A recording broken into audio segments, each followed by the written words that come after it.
Hello everyone, this is Kathy Grosskirth with Bookkeeping Clean and Simple here in Austell, Georgia near Metro Atlanta. And today's video will be touching on some navigation tips in the reports area. So I am in Craig's Design and Landscaping Services, our sample company, our test file. So I'm going to go ahead and click on the reports tab here, and that'll take us to our main reports navigation. And we are in the standard tab, which is where we want to be.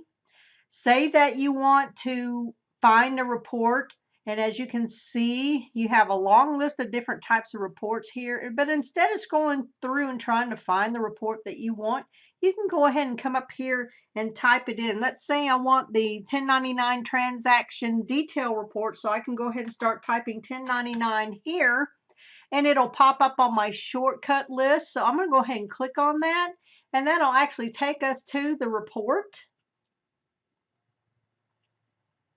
And so we are in the report now. We can make whatever modifications to it, which I'm not going to do right now, but I just wanted to see that I'll take you directly to the report. So if I click on this button here, back to the report list, it'll take me back to that same navigational area.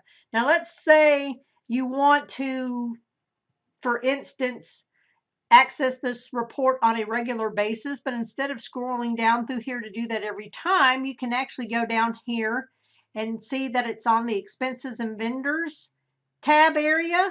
And by the way, you can collapse and expand these to help you when you're searching for stuff. But say that's one that you use on a regular basis.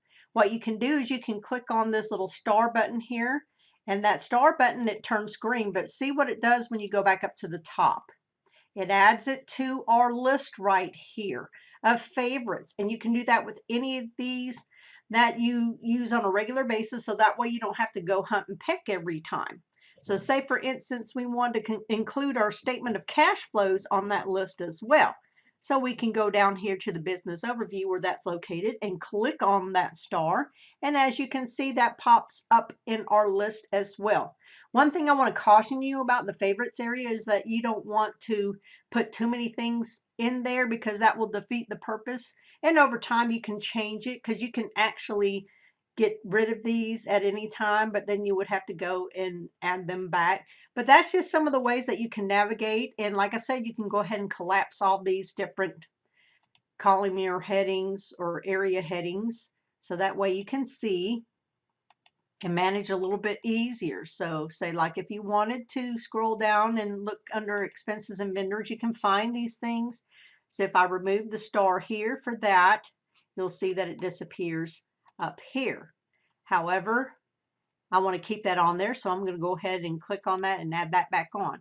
So hopefully this will help you navigate in the reports area to help you find those reports that you are looking for, and also to add to those favorites, so that way you don't have to scroll every time and look for those.